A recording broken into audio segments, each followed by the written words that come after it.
And now, everyone, let's put our hands together and give a warm welcome to your host, Robin Koman. Thank you. Thank you very much. Annie, you were right. This is an awesome audience at 9 a.m. Good morning, good morning. So as Annie said, I'm Robin Koman. I'm the department chair of the Game Design Master of Science program.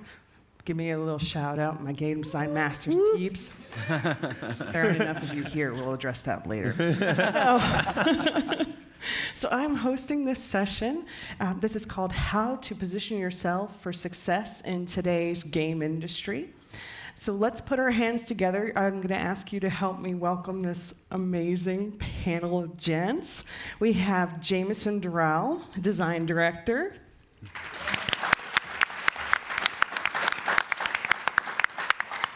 Glasco, Senior Animator.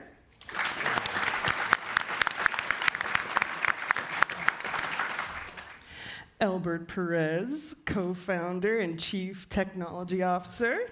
Very fancy. Rusty Sempsrott, Studio Design Architect. Also very fancy. You design studios? And Grant Shonkwiler, whose title, as I read it, is Commander in Shonk. Yeah, sorry. Turns out if you start your own company, you can make up your title to be whatever you want. So I did. True. Mine is Chief Storyteller. It's been my dream since I was 8. So I want to start us off a little bit specifically, and then I'm going to broaden it a bit. So stick with me. What I'd like is to go down the row of panelists, and particularly to your role of expertise, whether that's designer or producer or programmer, artist. What is the most important skill set that someone who wants to be a part of your discipline needs to have? For design, it's communication. That's no matter what position you're in, from all the way at the bottom, all the way to the top as a designer, you have to be able to communicate your ideas and be able to understand the information that's coming back to you from the people that you're talking with. So many times we've had people or situations where improper communication or lack of communication caused lots of rework, and that is going to frustrate everyone. Okay. So elaborating on that just a tad. All types of communication. Verbal, written. Yes, absolutely. And like a lot of people don't think about things like public speaking for design, which is super important. That actually came up this morning in conversation. There are times where you have to get the idea, out to a lot of people. So you'll stand up in front of your entire team and kind of present something. If you're not able to do that in an effective manner, then you're going to have issues. Great. Do you want me to answer I haven't been a senior animator in 2 years, so I'm not sure if you want that answer or the answer is what I'm doing now. I think whichever you prefer, or both. Okay, a little bit of both. Okay, so I was senior animator for 12, 13, 14 years or whatever. Now I'm Chief Creative Officer and co-founder along with Elbert here. So in the animation aspect, animation is interesting because there's not one skill that I can say transfers perfectly animation. It's not like, oh, well, I did this as a kid, so I'm going to be a good animator. It's kind of a combination of acting, a combination of directing. You're directing your characters, but you also need to be able to know how to act. And of course, there's these more mysterious skills like timing and all the other principles of animation that you have to work on that you're probably not going to really even learn until you start to animate. So, and then my current job, it's more of working as a producer type or animator's fine. I'll be an animator today. Most people here are going to school for something more like being an animator developer. So today I'm an animator. That's a great answer. For technical and programming, I'd say problem solving, because you need to have the desire to solve problems, because as an engineer, your task is to solve the hard problems. There is no problem that will be easy. And if I say hey, work on this, and you say, oh, that's too hard, then I'm like, well, why are you working here? You're supposed to be like, yeah, I'm gonna take on that challenge. I'm gonna do that. Give me a day or give me half a day. And that's really what being an engineer is about, is solving the problems. So a lot of my experience has been as a technical designer. So, kind of one foot on the programming side and then one foot on the design side. And so over the years, what I feel like I've kind of come to the conclusion of some of the most important skills for that area, if technical design is an area of interest, is that it's kind of at its core, it's a support role. And so you need to have the same desire, like Elbert was talking about, to want to solve problems and know how to solve problems efficiently, figure out process of elimination, do all of those types of things which can be learned.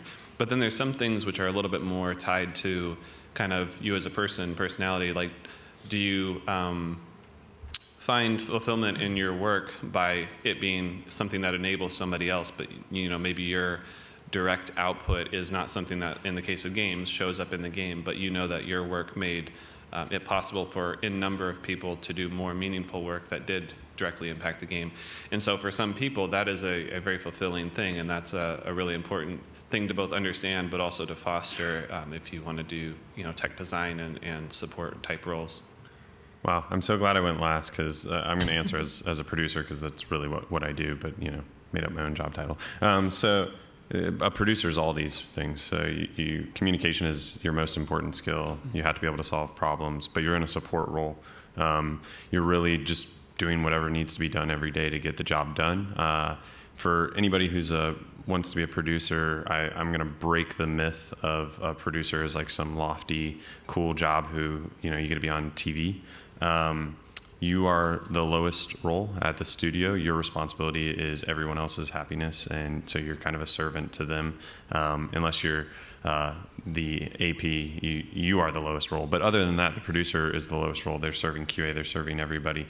So your most important skills are going to always be your soft skills, because your responsibility is the people more than it is the product or the processes. It's the people. So I would say communication and kind of empathy and problem solving are all probably the most important things for being a producer.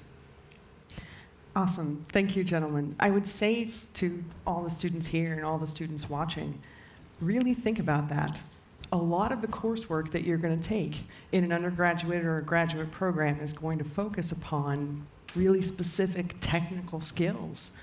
And that's wonderful, and it's necessary, but that means that when you get into courses that do address these soft skills, that get you communicating and get you problem solving and, develop your empathy, thank you, that's such a huge piece. Really dig in and take advantage of that coursework, but also find places outside of your coursework where you can work to develop those skills. Mm-hmm.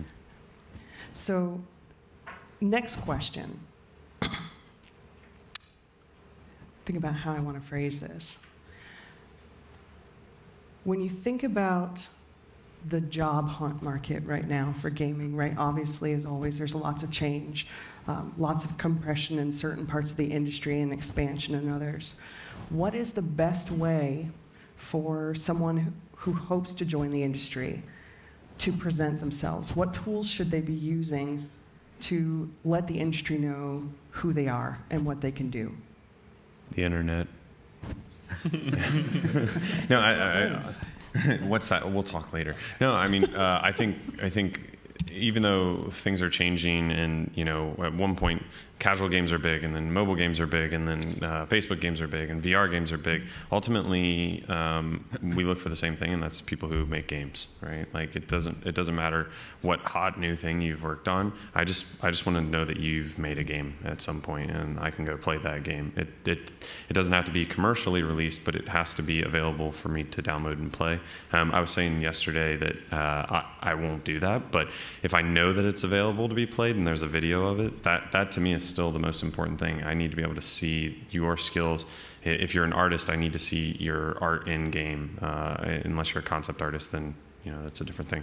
If you're an animator, I need to see it in engine. If I don't see something in engine, I don't know that you're a game developer. I know that you're a modeler or an artist or whatever. But until I see it in the context of a game, I don't know if you can make a game. So for me, it always comes back to I need to see that you can make games. And again, it doesn't matter if it's VR or mobile or whatever. If you're a programmer, I know you're going to be able to transfer those skills. If you're an artist, we'll figure out how to transfer those skills. So yeah, and having a website, that's why I said the internet. I should. Oh, no. I was going to say, I think that, obviously, I completely agree with Grant on having that tangible, relevant thing that you can show is critical. And I think that being at Full Sail puts you in a unique position because you kind of have this, or you should and can have this confidence that from the technical requirements of the job, you're getting that training. Like you literally are getting that.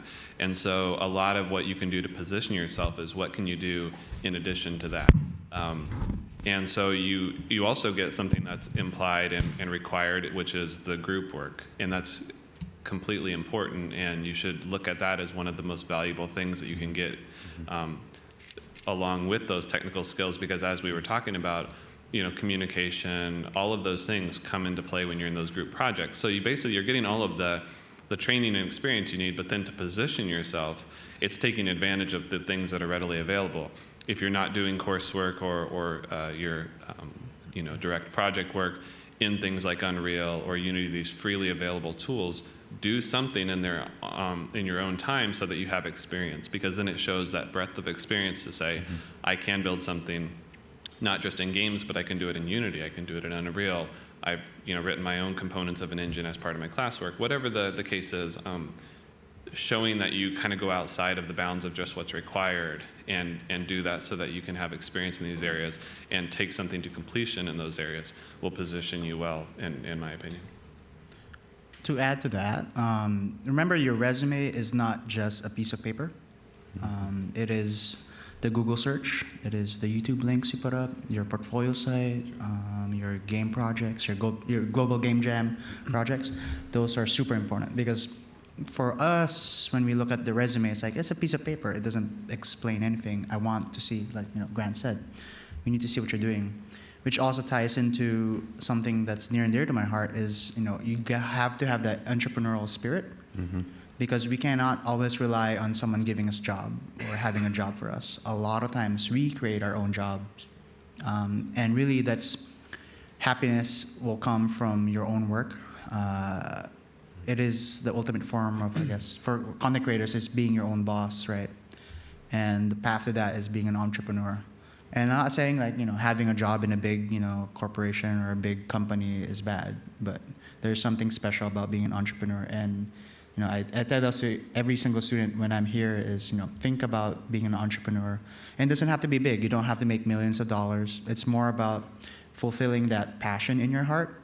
And when you do these passion projects, when you talk to people, your eyes will light up, your facial expressions will light up, and they will catch on to that, and they'll be like, so there's something special about this kid. We should hire him, and that's how you get hired. In addition to everything you guys already said, because you covered so many things that were just completely accurate, I'd say when it comes to, for instance, a demo reel, I remember we're going to judge you, or your employer, potential employer, we're going to judge you based on your worst work in your demo reel. So as you get better as an artist or a designer or programmer, start cutting out, the fat and just leave what's really good in there. And also really focus on something if you can, especially if you're going to work in AAA. If you're going with the indie route, it's good to be more of a generalist, but find something and get really good at it and kind of make that your thing and make that come across in your demo or your resume. Because there's so many specialized roles when you have these AAA studios with 200, 300 people. So you guys are smart. When I think about leverage, I think about your personal brand and kind of how you position yourself. And I think it's super important, the little things you may not be thinking about, which is like how you're posting on social media. Whenever I have a resume in front of me, I look them up on Facebook, one of the first things I do. And I look for anything I can find, because cultural fit is super important. And I want to know that if someone is coming to work with me, that I want to work with them. And if I see posts where you're talking, poorly about students or coworkers or anything like that, and it's not even like you don't have to, it's really about not doing bad things, not so much about things that you need to be doing specifically. So just be careful with that kind of thing because it's super important. So put your page on private. For me as a producer, literally my entire job when interviewing people is cultural fit. So, I do the grand Google search and all that stuff, but it's all cultural fit. I don't ask technical questions. We go to lunch and I ask about your hobbies and side things like that. So yeah, that's a great point. Something about that is like when you are going out looking for jobs and stuff, when it comes to positioning, sometimes like cultural things are more subtle and you may not be able to really pick up on all that until you are part of a company or know somebody at the company. But a lot of those things can kind of be inferred from the games that come out of a company or their website, the information that you can readily find about a company. So do a little bit of research and try to figure out, not just am I a good cultural fit for this company, but how do I present myself as a good cultural fit if you feel like you are, but you can learn a lot. So like as a personal example, when I went to interview at Volition, I started, thinking about the games that they make and the fact that they use proprietary technology instead of other engines. And so that was something that I spoke to in the interview process, and I think that helped a lot because it showed that I understood what they were, and that was also part of my attraction to them, is that being a tech designer at the time, that was an area of interest to me to work on proprietary technology. So when it comes to positioning, think about the company you're going to. Don't just be like, that title sounds good, I want that job because I want to be that role. But think about, and at first, of course, be willing to take any job you can get, but understand the culture going into it, because it'll set you up not only for a better position of getting that job, but also being successful in that role and that leading to a long career. And one thing you should notice is when we're talking here, like right now, we're talking about actual soft skills, not really about the technical skills, right? Because technical skills can be taught, but if you have a bad personality or low cultural fit, there's the effort to change that or fix that is so big that employers will just pass over you. Skills are easy. The personality, the fit is the hardest part, and that's why we're always telling you guys, bring your A game not only in the skill set area, but in your personality area. If you want to know if you have a bad personality, come talk to me later and I'll tell you. I have no problem telling you you're an asshole. It's true, he will. So just to add to that really quickly, I kind of want to do a poll. Jameson was kind enough last year to come in and visit with my class, and one of the modes of presentation that you talked about specifically was blogging. And so I know you're a fan, and maybe elaborate a little bit as to why, but then I'm just interested kind of down the line, if you are, or if your companies are in the habit of looking at the blogs of applicants. So the main reason I talk about that is because whenever you're working on something, or when you're going through school, you don't have a lot to show, right? And as a designer, what's really important to me is seeing your thought process.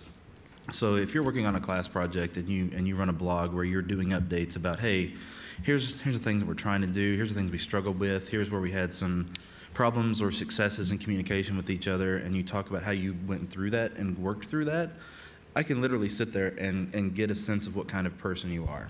And that really gives me insight that I can't get in a half-hour conversation in an interview. So that's super insightful stuff for me. This is just kind of not a side note, it's totally related, but if you're on LinkedIn, don't post things that are political, please. Come on. I try to leave Facebook to stay away from political things. So LinkedIn is for work, it's for your profession. Even if I agree with your political views, I'm just upset that you're posting things political on LinkedIn, and I'm going to unfollow you. Or the math problems. Like, I don't know why people post math problems on LinkedIn. Yeah. Math problems? Yeah, like, if you count this, you're smart. I'm like, why is this on LinkedIn? Yeah. Worst post I ever saw on LinkedIn was a guy complaining that his girlfriend had yelled at him for half an hour because he cleaned them out of Cheetos. And I was just, oh my gosh. Why? Why would you put that on a professional? Probably thought it was Facebook. Like, yeah, I'm going to go be angry about this. And then he's like, ugh. And update your Friendster page. Yeah. No. I don't think most of them have no idea what Friendster is. Yeah, I don't think they know Friendster. Yeah. MySpace. Old. Wow. I do want to add, where's Mitchell? Mitchell, where are you? There you are. So that guy over there, he actually, I was mentoring him yesterday, And he was saying, "Oh, I don't know, I don't have these projects," and so I had to pull it out of him. And he's like, "Oh, I made this game in Game Maker." I'm like, "Dude, you made a game." It's like, "It's not a game, it's Game Maker." "No, it's a game."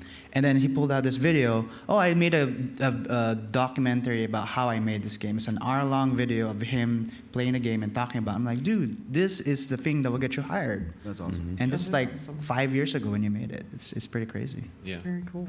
I mean, the stuff Jameson was talking about with kind of blogging and showing, basically you're showing your thought process, right?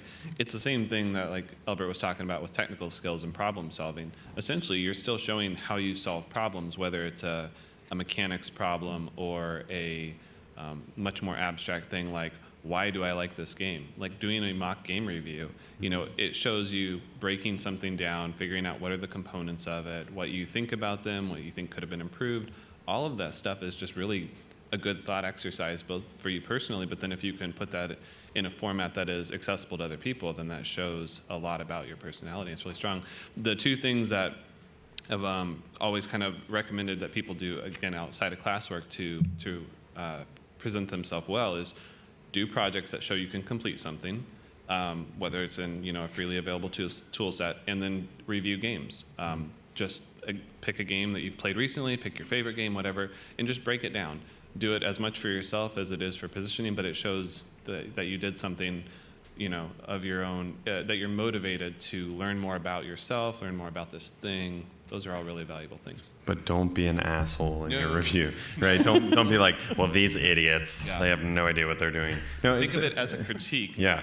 That's the difference, right? You're not reviewing to call out all the problems. A true critique is saying, here are some things I have identified that I think are problems, and here are some proposed solutions. But it's all about how do you make it better, not what you hate about something. Yeah, breaking down the mechanics. I mean, I read Jameson's blog, you know, for years, and this is me, you know, just flattering him. But no, I think what's amazing about blogging, so I blogged the whole time I was here at school. I actually created relationships through it, and industry icons used to have blogs back then. They don't really now, but I would like follow their blog, and then they'd start following my blog, and we would create conversations through blogging. And then around that time, I started to, like, GameCareerGuide.com launched, which is a subsidiary of Gamasutra, part of UVM, and so they started reading my blogs, and they started asking me to write articles for them, which put my name out there, mostly to other students, right? But again, Google search, you find that. And then Gamasutra started posting my blogs, and they started asking, you know, me to write stuff for them. And that just, again, put my name out there, because most professional developers read Gamasutra. And now when I go to apply for a job at anywhere, they're like, Grant Shonkwiler. That name sounds familiar. Oh, you wrote this blog about this thing, and it got tweeted by Gamasutra, and I'm going to go read it. I've actually really enjoyed lately a lot of students, game design students especially, have been breaking down mechanics in older games, and those have been the featured blogs on Gamasutra. About once a week, there's one. Gamasutra now has a blogging feature built in there. But the thing about blogging, again, remember we talked about communication skills. So if you have poor written skills, blogging actually makes you a better writer. So I have like my old like MySpace blogs. I have them saved somewhere, and I'm like, oh, why did I ever I used the letter U instead of U, and it didn't make sense. And so I saw myself becoming a better writer as I just blogged all the time. But be aware, right? Like, people can go read those old things. So be aware that you have proper grammar and spelling, and just your communication is well thought out, I guess. Did you really used to use you instead of writing it out? Yeah, no, it was like my first blog I ever wrote while I was like here was about like going for a run and being scared I was going to get shot because someone got shot in my neighborhood my second day here. Anyways, but yeah, so I was like, you have to be careful. And it was just one instance, but that was like 10 years ago, and it still hurts me. You know, I'm like, what? I'm sorry, Chance. I'm sorry. It's okay. I forgive you. Thank you. Welcome to sunny Orlando. Sorry. Good job, online students. Try living 2 streets from favela in Rio. It's much different. Wow, one upper over there. Well, I lived in Philadelphia, so let's talk about this. Oh, you guys. Okay, so building on our discussion, students know that networking is important, and the number one question that I've gotten both in undergrad and graduate education is, how do I do it? There is no try, there's only do. Yes, you I love this question, so I'm going to answer it first. How many of you know the people that you're sitting next to right now? Okay, raise your hand if you're, sorry, reverse. Raise your hand if you're sitting next to someone you don't know. Cool. So as soon as we're done here, talk to the person next to you about what they do, why they're here, what they're looking for, like where they want to go in their life. And that's networking, right? I always tell people it's not about collecting business cards. It's not about like saying, oh man, I met the CEO of this, or, you know, I met Cliffy B, or I met this person or this person. It's not about finding these people who are super high up. It's about making friends, right? And all of us have known each other for years. I mean, I met Rusty because he came back to show off a project, and he interviewed me, and we just like became friends. Elbert and I met. Did he hire you though? That's a different story. Elbert and I met at GDC and quickly found out we were both Full Sail students. And so, you know, it's just about making friends, right? If you go into it thinking, hey, I want to hear this person's story, as opposed to, hey, I want to impress this person, you're going to impress that person. They're going to create a connection. And then years later, they might hire you. They might help you find a job, or they might, while talking to you, say, "Hey, you know, I'd love to mentor you, or I'd love to, you know, look at your resume or help you out here." I mean, that happened to me. My first GDC, my favorite game of all time is Deus Ex, and I always wanted to meet Warren Spector, and I went to my first GDC. I was 18 years old. I was still here at Full Sail. And I did research on where Warren was going to be based on like his schedule, and I saw that he was going to be at this education summit all day because he was speaking sometime in the afternoon. So I went there and I sat in the back, and I was like, Warren Spector is going to be here. Like, mentally prepare yourself. You're going to talk to this guy. And I'm like running through like in my brain, like, here's what I'm going to do. Here's what I'm going to do. Here's what I'm going to do. And I looked next to me, and Warren Spector's sitting next to me, and I go, oh shit. Okay. Okay. Here we go. And I'm like, hi, Warren. My name's Grant Shonkwiler. I'm a student at Full Sail, and I want to make games because of the games that you make. And he was like, cool, okay. And we started talking, and like an hour later, he's like, you know, here's my email, here's my phone number. Let's talk. Let me help you through this journey. And Warren and I have been friends for 10 years now, and like I'm friends with Warren Spector. And if you don't know who Warren Spector is, please go find out who he is. The guy is the god. That's networking. Does anybody want to add? What was the exact question? I love you, Grant. Just what are your suggestions for how they might begin that process of networking? Networking. Okay. I'm going to think about that. Oh, well, I'll expand. Online networking is another thing, right? So if you can't in-person network with people, online networking is huge. So again, we're talking about blogs. We're talking about things like that. Gama Sutra, again, great example. Polygon, anything like where you see devs writing, go read it. I usually wait a couple weeks, and then I'll email them a very specific question, like, "Hey, I read your blog, and we're talking about this technical detail. You know, I've run into the same problem. Blah blah blah. Here's my question." And I've created relationships that way, right? So if you can't get to a GDC or an E3 or a DICE or one of those things, there are ways to network online. And this is also where I, pitch my YouTube channel where I talk about networking and things like that. So if you Google my name plus YouTube, you'll find it. I was going to say the mod community is a great place to network too, and it's also a great place to get experience. When I worked at 2015 on Medal of Honor, my first game, I would say out of the 22 of us that formed Infinity Ward from that company, I would say probably 15 came from the mod community. So if there's a game that you like that has tools release, like Skyrim, GTA, if you're an artist, start making models, animations, because I hear a lot of people are like, oh, I'm going to make this like GTA game on the side by myself with a friend. It's like, you're not going to make an entire GTA game. Like, and you have to kind of work with something that already exists. So work with an existing game you like, start making mods for it, and you can show that off to potential employers. How many of you guys have worked with someone you met at Full Sail? Because Full Sail is like one of the best networking things. I mean, Lots of them. Yeah. well, you all work together, so I guess. Yeah. But I did at my very first job. Yeah, I did too. I hired 2 of my classmates, so this is a great, incredible networking opportunity. You have other things like the IGDA, Game Dev Drink Up, other ways to meet developers outside, but like start here, start making friends here, start all of you who raise your hand. Seriously, as soon as we're done here, talk to the person next to you, because that person may be the person that you start a company with and change the world. I think, like Grant said, it's about making friends. Like that's what real networking is. Even if early on you're kind of looking for particular connections because, of a path, if it's a particular company you're wanting to find yourself in, then of course you might start catering your networking towards trying to find people who are there or who know people there, and that's fine.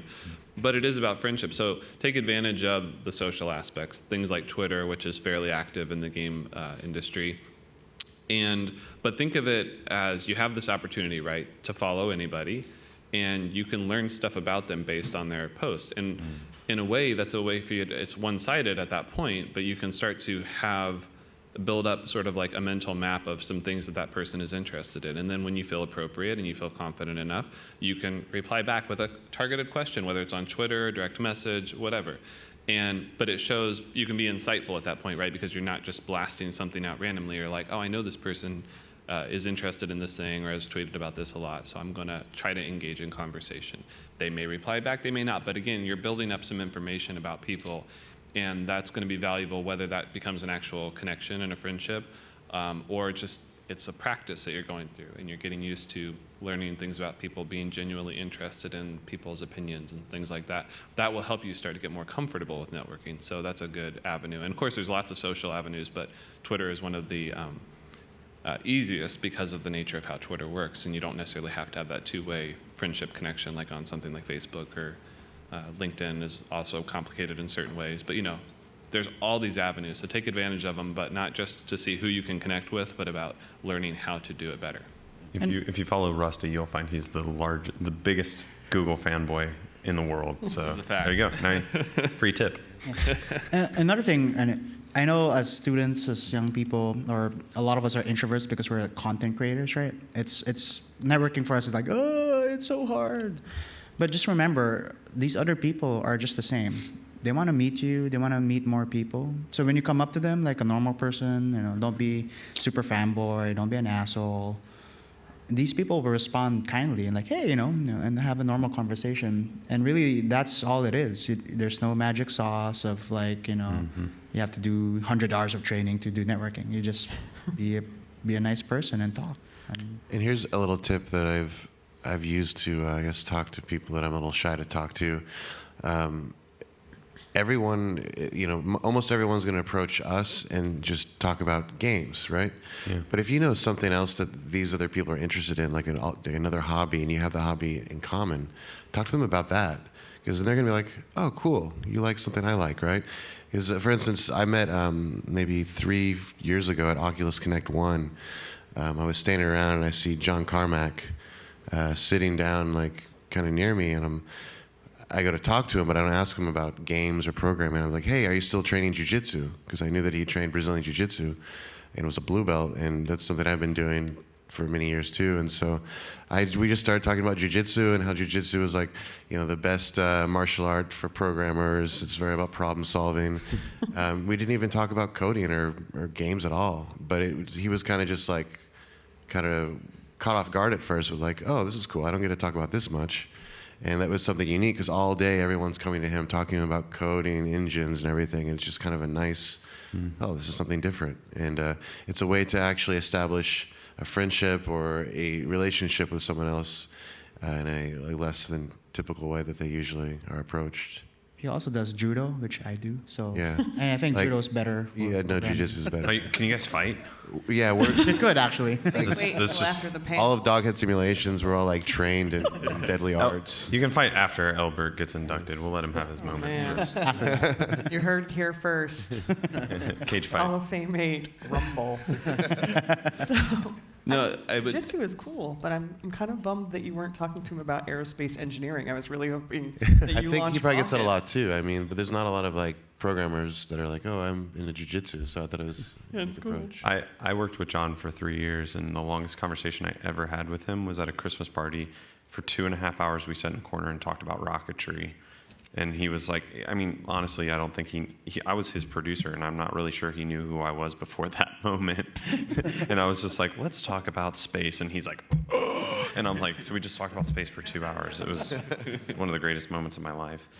Well, to tie together two things that have already been said as an actual example, one of the times I was back at Full Sail and was meeting with students, I met a student who, we connected on social networks and kept in, some contact. And then the question came about one time of, I'm thinking of getting a new Android phone. And as Grant said, I'm very into Google products, and I've always been a big fan. And I was like, oh, absolutely, like information overload, So like we talked for a long time and became good friends as a result of what started out as, just a general like kind of social networking kind of atmosphere, but then because of interest and understanding interest and shared interest, that became a friendship. And that was all just kind of happened, right? But it took initiative, it took getting that first connection, but then by understanding the person you're going to talk to, it just makes it so easy to start up a conversation which is completely unrelated to networking, completely unrelated to job search, and then you find a lot of common ground and you can have a lot of good conversations out of it. Very cool. Thank you. So I guess, again, I like to build. So building on that, mentorship. How important is it to seek out a specific mentor in your discipline? Why'd you look at me? We think you still need one. Well, I mean, mentorship for me is it's changed my life. I mean, Warren became one of my mentors, and I've had 3 or 4 different mentors, and I have like a life mentor, and then I have like an industry mentor, and a game design mentor, and a production mentor, like people who are very like specialized, but then they tend to all give me feedback, right? And so when I was trying to decide if I wanted to leave Epic, and take a break, I talked to all of them, and they're highly respected in the industry, and they're highly respected by me. And all of them are like, yes, like we've been wanting, each of them said, I've been wanting to tell you to do this, but I haven't because, it's hard to leave a company and go out on your own. And that just gave me the reassurance. So it's not just at the beginning of your career that having a mentor is important, but all the way through your career, through your life, having these people who are going to walk with you through the journey of life and give you the feedback and the prodding and the poking that you need. One of my mentors, actually, it's very funny, like every time I've done something, she's told me to do it like 3 months before, and then it takes me like 3 months of talking to the other people to be like, oh yeah, you were right all along. And every time she's like, yep. I mean, why don't you listen to me 3 months ago? But it's very important. But finding a mentor, like it's not a formal process, right? It's not like you walk up to Rusty and say, Rusty, I really respect you. Will you be my mentor? No, it's again, you do the networking, you build a friendship. Again, the thing with Warren, right? We got to know each other during that day. We talked a bit online. I would send him info on what I was doing. And after a little while, he was like, hey, I'd really like to, there was never a formal, like, I'm your mentor, sign a contract. It's just like, I would like to keep helping you as you move through your career. And just kind of as I do things, I just will ping them off of him and be like, hey, I'm going to do this thing. Or sometimes it's just once a year at GDC, we'll just talk through like how things are going.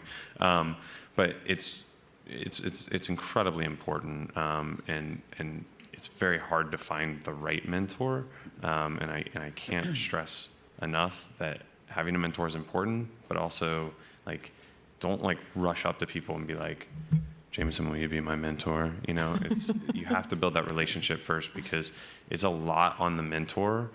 More than it is on the mentee to have that relationship, and so they need to know that you're worth investing in, right? And that you're not an asshole and things like that. So, mentorship. So I think one of the key things you said is it's important to always have one, right? Like we're always learning, and or at least you should always be learning. And I always want someone who's smarter than me at something to be there to at least just have bounce ideas off of and things like that. Another thing that speaks to the importance of something like this is we actually started a mentorship program through Hall of Fame this year, and as a good mentee would be, mine Lionel sitting right here in the front row, Mine's which is right great. Yeah. And but that's like that. It just shows the importance and value of like that kind of relationship, and it's important for both sides, right? Like you improve yourself by teaching as well, and that. So it goes both ways, and just having that interaction with someone and being forced to think about things in a different way is really important, from my perspective as well. One of the things that I think is a good way to look at the value of mentorship is that it is different than networking. It's not about name dropping, right?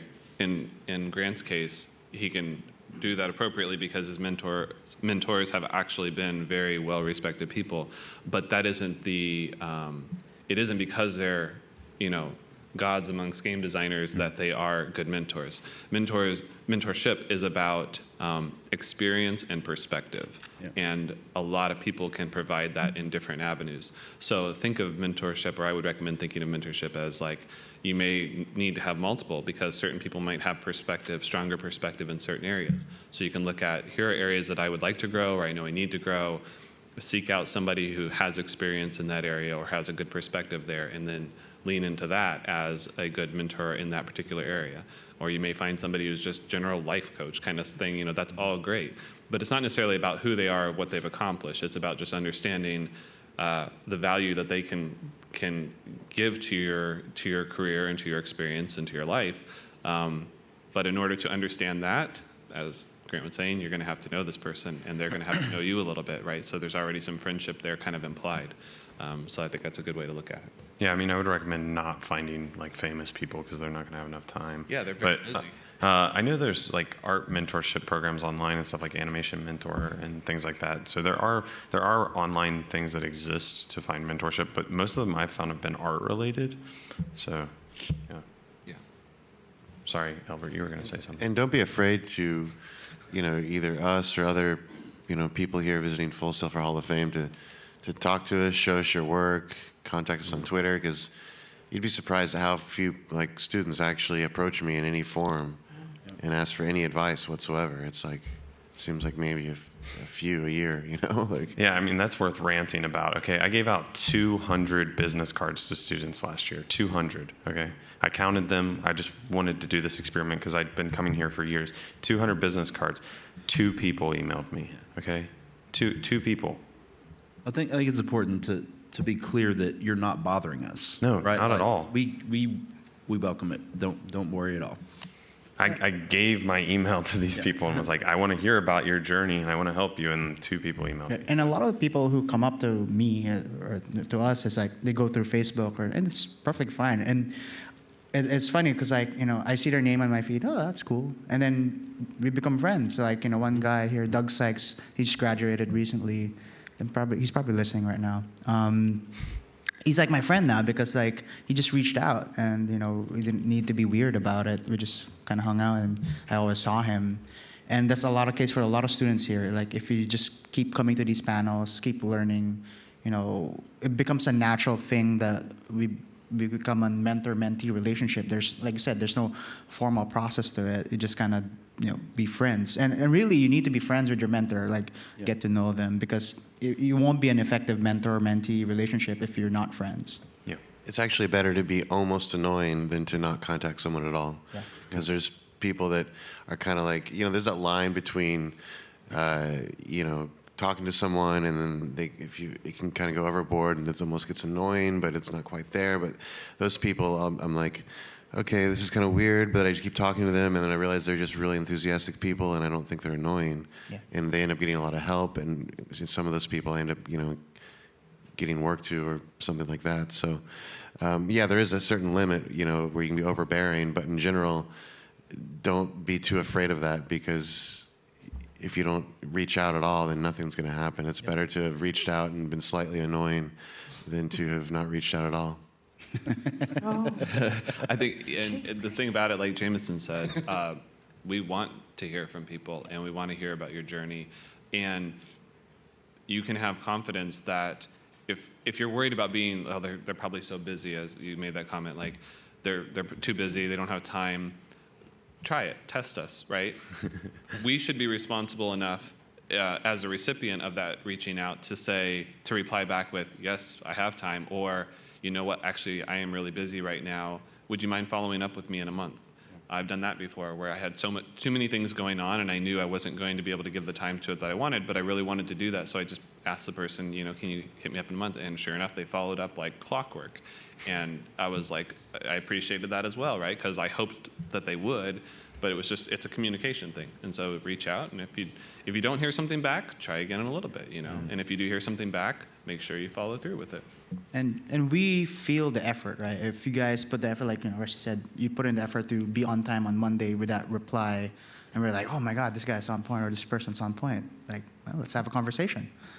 Because like the worst for us is like, someone asks for advice and then we reply and then it just stops. Oh, that's like the worst. crazy. I'm like, come on, I'm trying to be friends with you and you don't want to be friends with me? I mean, what did I do wrong? Yeah, like when someone asks you a question, you end up writing back like 2 pages and they never even say thanks. I'm like, I want to nuke you. Like, so I guess since we're on this topic, like if you're gonna ask a question, if you're gonna email somebody, I mean, there's fine just the like, hey, it was nice to meet you, or I saw your panel, thanks for coming, whatever. But if you're gonna ask a question, be specific. I literally have written an FAQ because so many people just send me emails that are like, I want to make games, and I'm like, here you go. And that's not really personal, the personal touch from me. I don't like doing that, but it's just more efficient. If you email me tonight and you say, hey, I really liked what you said about mentorship, and I was just wondering, what are the types of questions you ask a mentor, or like how often do you talk to your mentor? That's very specific. It's very succinct. I'll remember that. If you all email me that tonight, I'm gonna laugh so hard. But it's just the idea of being specific in your questions. It makes you more memorable. It also creates a real conversation. We're gonna have a conversation now instead of just me dumping a bunch of info to you. And don't ask 10 questions in one email, because that takes a lot of time to answer. 1 or 2 is a good, or maybe 3 is a good number. Or especially in Messenger, sometimes I get 7 questions in a row. I'm like, I'm not gonna answer that. My favorite is can I ask a question? I'm like, no. Yes, you just did. Also, if you try to ask on Facebook and don't send a message whatsoever, you're probably not going to get added. Yep. Because it's like all these people, I don't know, at least say hello, hey. Yeah. Are you a spammer? Yeah. Are you a bot? Yeah. Is there anyone out there? Okay, so I have a question now for the audience. I'm hoping to see a lot of hands. How many of you are going to GDC? Are you serious? How many here are actually for anything game related, like a program that game art, game development, game production? And there's only 2 people going? Yeah, all those GDC arms should be the same. Okay, so if you're not going to GDC, how many of you are going to the East Coast Game Conference?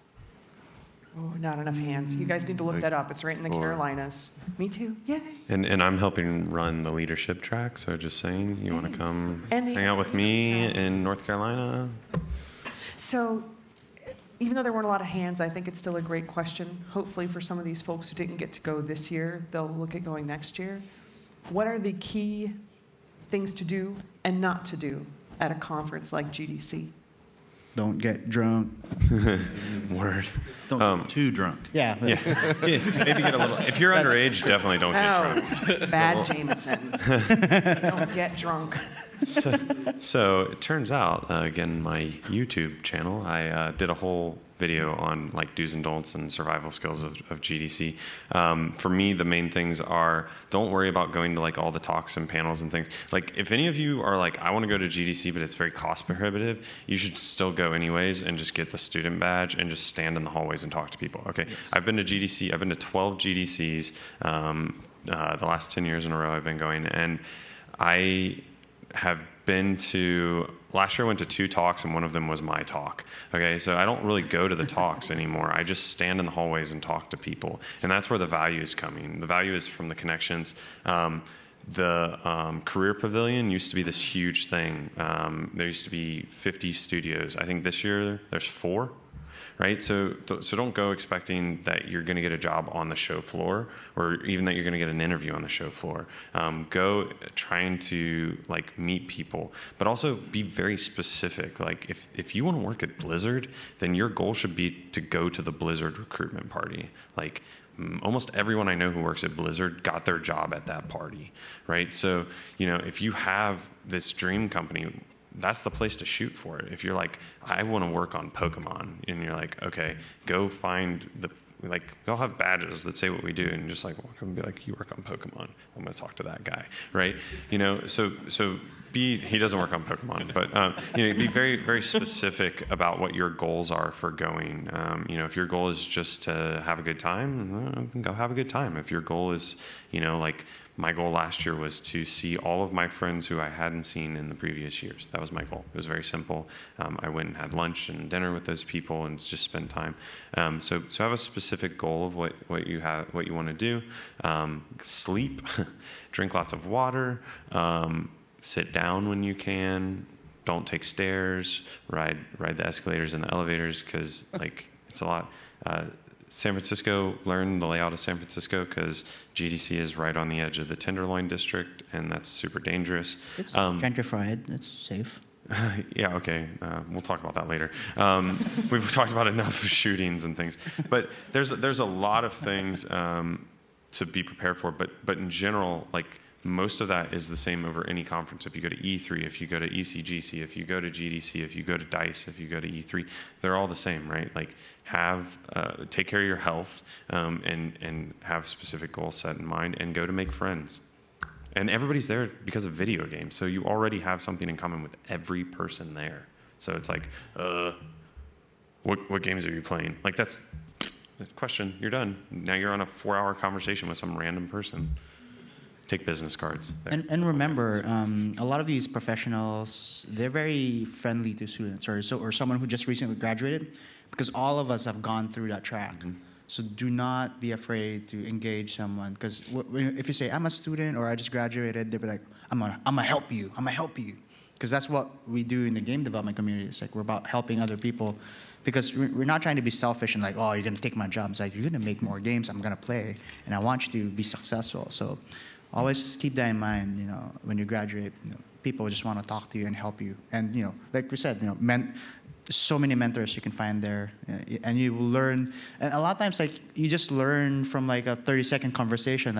You learn so much. It doesn't need to be a 4-hour conversation or 5-minute conversation. 30 seconds is all you need, and you can find something profound. Don't put, one last thing. Don't put student on your business cards or your badge, because that's there are a group of people who will automatically ignore you if they see that. So just if you're a programmer, put programmer. If you're a designer, put designer. Put whatever it is you do, especially what you want to do, on your business card and your badge. Don't put student, because there's a group of asshole people who automatically will shut down and not want to have a conversation with you. All right, so time is flying because we're having fun.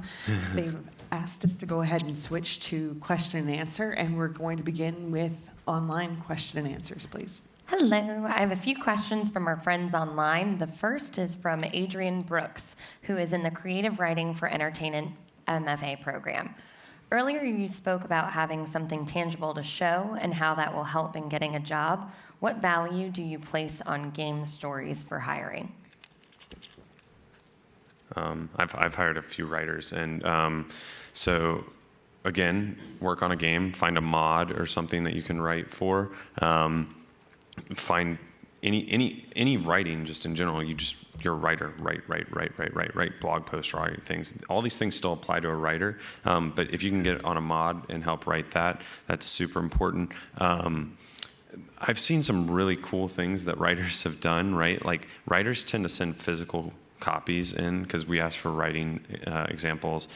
Study the company that you're applying to. If the company that you're applying to is making a game that's funny, submit humor. Don't be like, here's a horror story, right? Write a story specifically or a writing sample specifically for that. I've seen really interesting things too. Like, I was working on Fortnite, which was a survival game, and this writer sent us a diary that they had like written their story in by hand, and like it was a real diary, and then like burned the edges and like drawn a map of like where they had been and survived. And so like I remember that still to this day.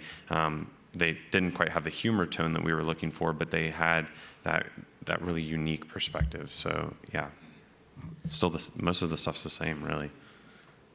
So, I mean, one thing I want to add to that is specifically to creative writing for games, it's different, right? Like, one of the frustrations that we can have when working with with trying to write for instance, a level, is thinking about how you're going to piece that thing together so that it works with the gameplay, and that you tell a story in an interactive environment, right? Like it's very different than being just like writing a story and telling the narrative of what's going to happen. Because obviously player control is one thing. You've got to break it up into like telling a piece, letting some play happen, telling another piece. And if I can see that flow, that gives me an idea very quickly that the person understands, how to write for games. And that can give you a leg up very quickly instead of trying to decipher from just a written document how they approach writing that way. So you're saying that they should submit a mod or a game or something, right? Yeah, that'd be really nice if they could, for sure. I personally have not ever done interviews for writers, but thinking about it kind of logically, I think that one thing you should keep in mind is people's time, right? So same kind of advice goes with resumes. Don't be too wordy, too descriptive. You're looking for highlights.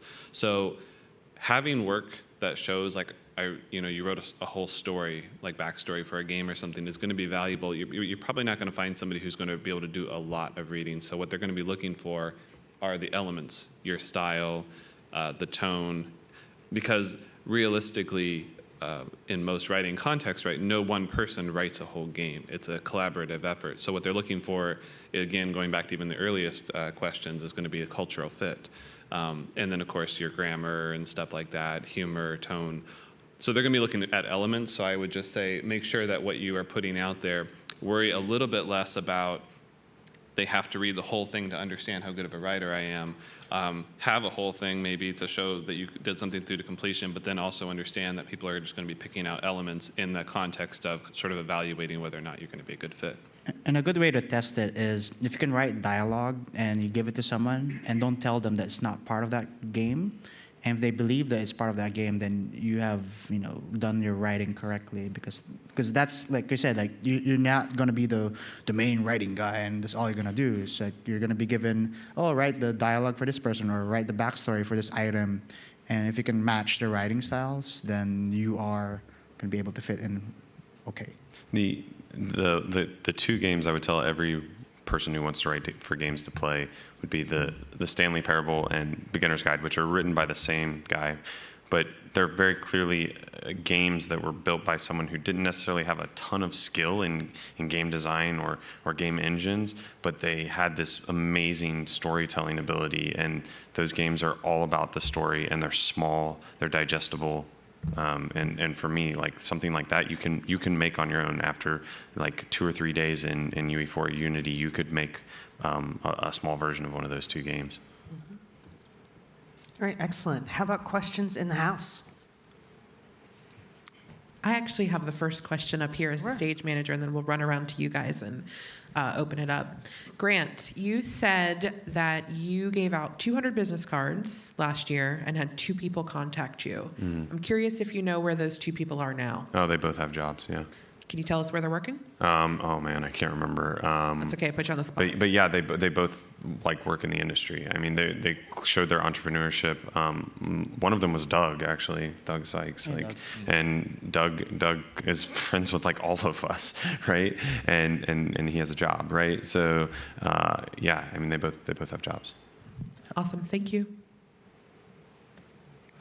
Hello. My name is Ben Resloff. I'm planning to be a prop artist in making game assets and stuff like that. I'm in the game art track. And as far as an artist, I was asking, you were talking about like putting your stuff into games and stuff like that. I don't really have the technical skills to program and create game mechanics. So I was looking like, should I get recording software to record the process of making assets for games and stuff like that? Or should I just put it into UE4 and Unreal 4 and try to present it that way?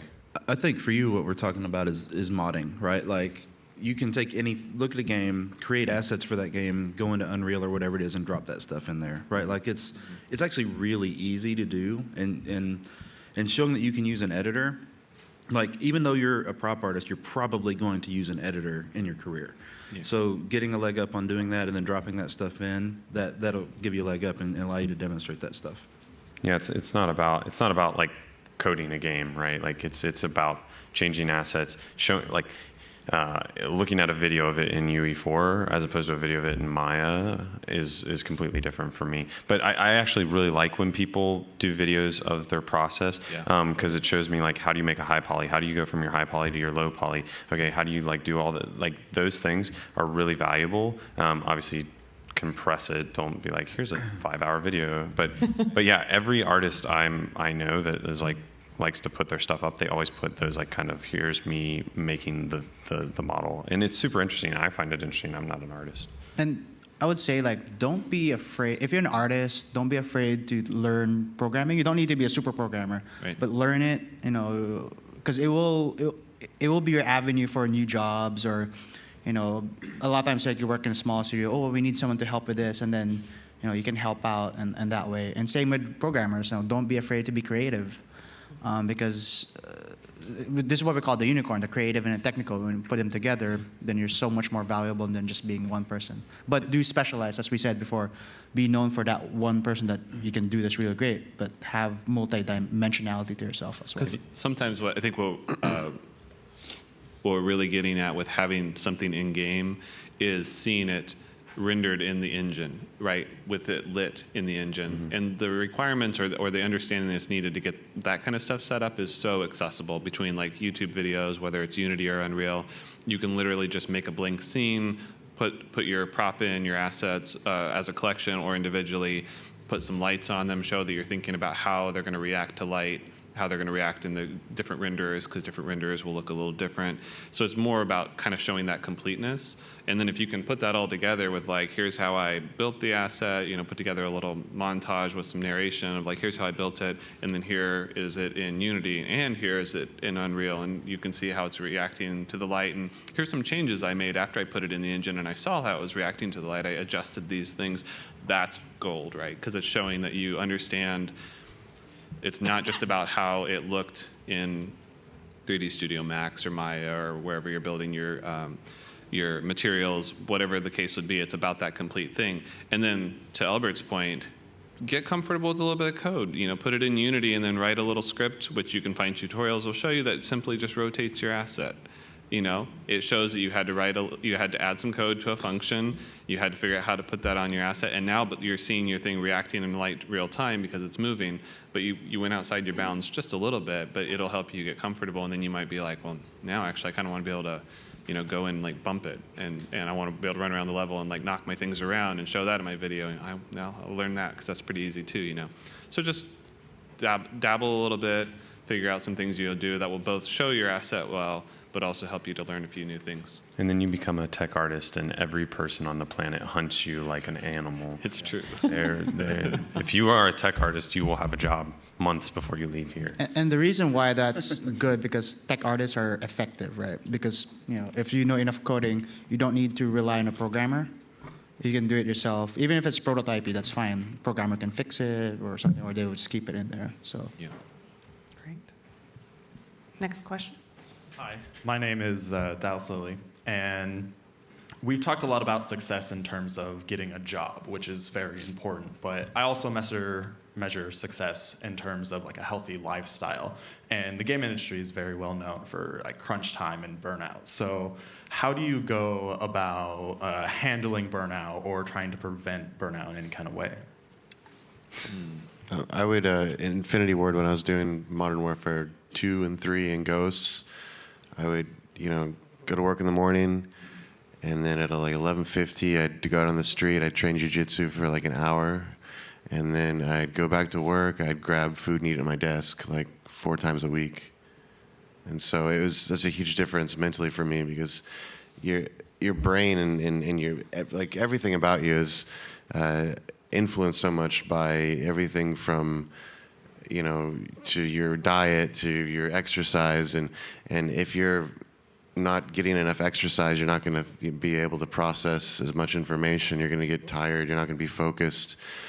So something that I would definitely like to see in Full Sail more is just like more people that take that little time. Maybe it's just like an hour every other day to do some kind of intense exercise, because it'll make a huge difference in everything. I think yes. On the personal side, it's like kind of to that point. It's like pacing. It's figuring out what is your pace. Like, how are you the most productive, and what level of breaks and what activity do you need to do that helps your brain to stay focused to where you don't feel like you're sitting there, in 4 hours have passed and you're like, really, that's all I got done in 4 hours? Wow, I'm not being productive, right? Like, it's recognizing that. And though it is true that a lot of companies still do, deal with crunch, there's also a lot of flexibility in that time that doesn't always get talked about, which is the freedom to do exactly that. Like, say, see you guys, I'll be back in an hour.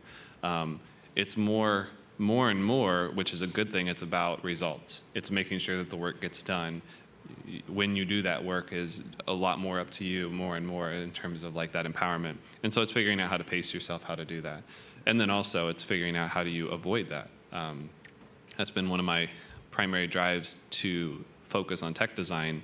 Is I view game making in general as our goal as a product is to build a player experience. My goal as a tech designer is to improve the developer experience, because through that we will have better lives, live healthier lives, and therefore our output and therefore the player experience that is a result of that output will be better. So it's sort of like trying to focus as far back in the process as possible. So some of that's personal responsibility, some of that can be a studio responsibility, and if you find yourself in a job and you recognize that there's a problem, like there's at the studio level, find what you can do personally, not just to take care of yourself, but to try to improve that process. Collaborate with others, say, hey, I've been thinking about our productivity, I think if we did this, maybe it's a studio-sponsored, gym membership or something if the facilities aren't there in-house, to make sure people are getting some physical exercise, and realizing that it's not just because people want to offset the amount of time you're sitting at the desk, but it's about your brain and how you're thinking and that activity. So. Yeah, and stay away from the free sugary foods you'll have at AAA Studios. There's tons of free soda, energy drinks, candy bars. Don't get hooked on it, because like sugar is really addictive. Yeah, and I mean, you can always ask for like something better. I mean, quality of life is really about quality of mind, quality of body, and quality of relationships with others, right? And I'm sure all of us can talk about relationships that have suffered because of our work. And sometimes, like especially early in your career, you may have to do that, and it's going to pay off in the long run to just burn it. But I'm a big proponent of quality of life, because I've seen the difference that taking care of myself and taking care of others can make games better. And as a producer, it's my responsibility, right? Is like, if you're having problems, I'm going to take care of you. I'm going to kick you out of the studio or whatever. But yeah, it's all about creating kind of a rhythm for yourself, taking breaks, taking walks, or whatever. When I was at Epic, it was just studio culture to go walk around the block a couple times a day, and it's a great way to just like decompress, stop looking at the screen, which is good for your eyes, and stand up and things like that. So it's not just physical though; it's also a lot of mental stuff. So for me, when I was here at Full Sail, I would work super hard on stuff, and then every day I would take 2 hours to like watch a movie and exercise every day, and then I would take at least one day a week. I would try and limit my work to 4 hours that day, because for me it's just really important. I had a complete mental breakdown when I was here, and I realized I was just like killing myself the whole time. So yeah, it's really important to just like figure out what's right for you, what your rhythm is. And when you go to a company, make sure that, like, as you're getting used to that company and as you've been there a little while, make sure that they understand that. Make sure your producers and your leads understand, hey, this is my rhythm. This is how I work. This is what's going to make me most efficient, because they'll understand, yeah, that makes sense. Like, you need that to be most efficient. Yeah, just wanted to kind of sum up what you said. To me, it's about managing expectations, right? So you need to understand what you're capable of. You need to understand the amount of work that is coming at you, and if it's too much, a lot of times a conversation can be all that you need to have in order to make sure that it's manageable. And then on top of that, if your time gets limited outside of work, you need to manage your time very well to make sure you're doing things that allow you to relax and to recover, and to make sure that you're ready to handle that rough time in the office that's likely going to be temporary, right? And that you can kind of get through that and make sure you come out on the other side healthy. I think Thanks. we're going to take the next question online. Our next question is from Anae Karnick. What type of game projects should we start with, and what are good things to remember while entering the game industry? Make games. Well, I think the most important part is working on if it's a personal project to show off, work on a game you actually love to play or make, because nothing will kill it faster than forcing yourself to work on a game that you don't love. And when you work on a game you're passionate about, every single detail has love in it, has all these special touches that people will realize and pick up on, and that's going to make the difference between you getting hired and not getting hired. Yeah, I think I've actually tooled side projects to be at a company that I want to work for. I think that's an okay thing to do, but if you don't have games in your portfolio, just make games. And I think that what you said is perfect, right? Find something that you really want to make, but don't, I hate to say this because I don't want to stunt anyone's creativity, but don't feel like you need to create something completely unique that's never been done, where you have to solve a bunch of problems that exist that have never been done. It's totally fine to just copy a game that already exists, just tweak a few things and be like, look, I made Tetris, but the blocks fall up. I don't know, just something a little bit different. But don't feel like you have to be I have to create the most unique game ever. I need to create the next Braid by myself. If you knew the story of how long it took to make Braid, you'd be like, oh, okay, never mind. But yeah, I think it's important, and I think coming into the industry, the second part of the question, coming into the industry, things that are important to remember is that, one, there's a ton of people who want to make games, right? But there's not a ton of people who are making games. The last time I checked, in America, there are fewer professional game developers than there are professional soccer players. There's not that many. Now We're there's a lot better more. at making games and playing soccer. But now there's a lot more. There's a lot more people that are doing hobbyist or indie games and stuff, and it's growing around the world with free engines and things like that. But there are a lot of people, so there's a lot of competition. So you have to constantly, once you're in, don't just be like, I'm in, I got a job. All right. No, you got to be hungry. You got to be driving and fighting for every day to be the best game developer that you can be. And you need to find those people who are the best in your studio, right? So it's okay, got a job. Okay, within a week I've identified the best animator here, and I'm going to become friends with that person, and I'm going to ask them to mentor me and give me feedback on my animations, and I'm going to make them better and better and better. The other thing is there's a lot of industry events around the world, and it's important to go to those. A lot of them are free. You have IGDA meetings, the Game Dev Drink Up, things like that are free that you can go to, where it's just a place to meet people. I always recommend people to go to those things, because what I see as a tendency is people get in and they get so obsessed with their one studio that they get closed-minded to the rest of the industry, and that's okay for a while. But what happens if you don't have that job anymore, right? In the last month or 2 weeks, there's been over 1,000 layoffs in the game industry, and I guarantee you all those people thought their jobs were secure before that happened. So those people who have an extensive network, they got laid off and they're like, oh, okay, well, may have to move, but other than that, everything will be okay. So yeah, those are my tips. something I guess I would add to that, like a lot of what Elbert and Grant were talking about, kind of distills down to passion. So pick a project you're passionate about. The other thing I would think is worthwhile as like kind of not a filter question, but something to keep in mind is scope. So if you're going to start something on your own, especially like literally you're going to do everything, be very, very conservative with your scope, because everything takes longer than you think it's going to. Everything is going to be harder than you think it's going to be. And that's okay. That's part of the process. That's also the industry. So get comfortable with that. But learning how to start small and then say, if I get it done on schedule in my mind, then I can always layer in a few more things. I can add to it. I can iterate on this. But start small and then carry that into your first job. Take that into the industry, because this industry, based on my experience, still struggles greatly with scope control. It's the hardest thing, right? Everybody, and it's because everybody's so passionate. They're like against each other. Everybody's like, we can make the most amazing thing. We're going to do it. It's going to be awesome. And we're so experienced. We can do this no problem. And then it inevitably takes longer and is harder than you think. And then you have these problems of scope and time and all that stuff. So it's something that you're going to be dealing with constantly. So if you can get good with that on your own, both as a way to help you, grow as an individual game maker, but then also if you carry that into your workplace, kind of similar to the question of, how do you maintain a healthy lifestyle and stuff. Those are things that are good to be mindful of, both individually, but also how can you help foster that in whatever the studio culture is that you're working at. So that's something that people will benefit from if you can bring that. The way I fight scope creep in personal projects is I went and bought a little bottle of scope, the mouthwash, and I drew a little creature on it, so it's my scope creep, and he sits there on my desk, and I'll be working on something, and I'll be like, scope creep, here you come, like cut that feature. So it's just it's a tactile way to remind myself to not just keep adding features. Scope creep. You're kind of crazy, Grant.